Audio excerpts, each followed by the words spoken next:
lakini sikia, nimepata taarifa zako kwamba una vikundi huko nje unatoa 30,000 kila siku na hujawahi kulaza. Na mimi nyumbani hapa ila matumizi na kuachia 5,000. Niambie hiyo hela unaopeleka kwenye vikundi huko unaitoa wapi? Nataka majibu. Kwa hiyo ndio kilichofanya utoke huko unaniita kama vile kuna ugomvi, si kuna kitu gani cha maana? Nielekeze sasa mimi nielewe. Hiyo hela unatoa wapi unaotoa kwenye vikundi huko? Kwani wewe kwetu usinikuta mimi na vikundi? Niambie kazi unaoifanya. Sio kazi ninayoifanya. Wewe toka kwetu mimi unanikuta na vikundi. Kwani kuna siku nishagombea hela ya kikundi?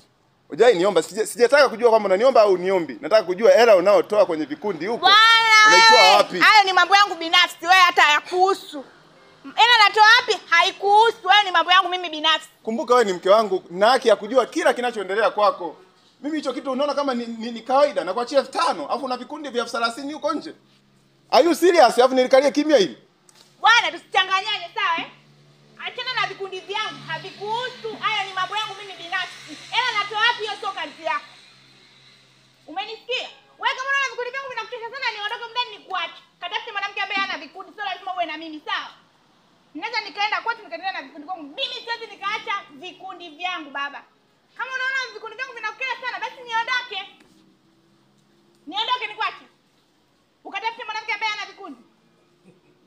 Nakwambia niondoke.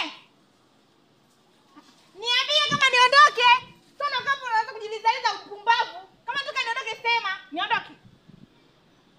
Sasa, kama unataka nibaki hapa, baba, achana na mambo yangu. Sio umenielewa?